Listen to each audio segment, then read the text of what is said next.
Généralement, dans l'esprit du public, les indiques sont des héros de papier qu'on retrouve dans l'univers de Simenon ou dans le cinéma, à la Melville, le cinéma noir.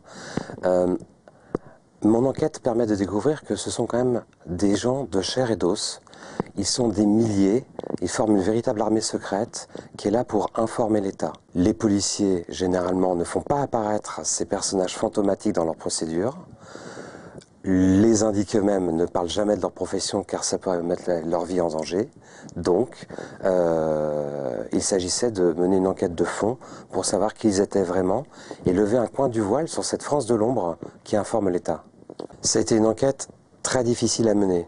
Il a fallu rentrer dans un univers, amadouer un certain nombre d'acteurs clés et après voir ces arrière-cuisines, voir comment tout cela fonctionnait. Pendant plusieurs fois, on m'a dit « arrête cette enquête, tu n'y arriveras jamais ». On m'a même conseillé de laisser tomber complètement. Ceux qui deviennent indiques le font jamais par plaisir. Il faut se rappeler qu'un voyou a autant d'amour pour la police qu'une chauve-souris pour une lampe torche.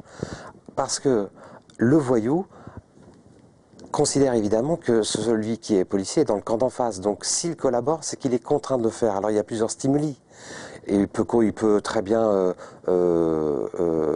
collaborer parce qu'il a besoin de papier, ou sa famille, ou sa femme, ou sa grand-mère a besoin de papier.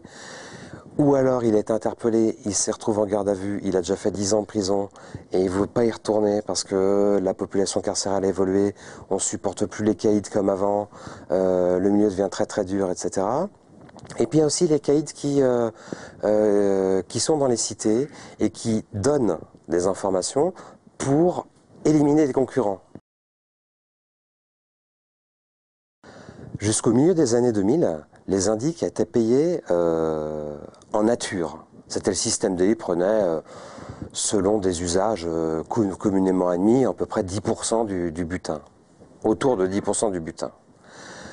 Il y a une volonté de moraliser un peu l'emploi de ces indiques, et maintenant, ils sont rémunérés en espèces, sur facture, et en fonction de bases tarifaires qui sont, c'est pas le cours de la bourse ni le prix du baril de pétrole, hein, mais il y a quand même des tarifs hein, qui correspondent à leurs services.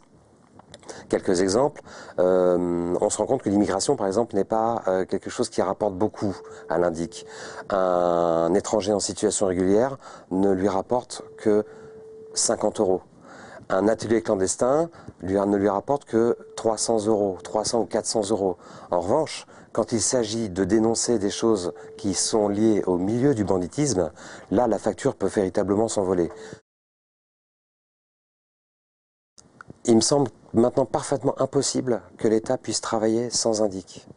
Aucun autre moyen, aucun autre vecteur ne permettra de savoir ce qui se passe dans la tête d'un trafiquant de drogue, dans la tête de quelqu'un qui va commettre un coup.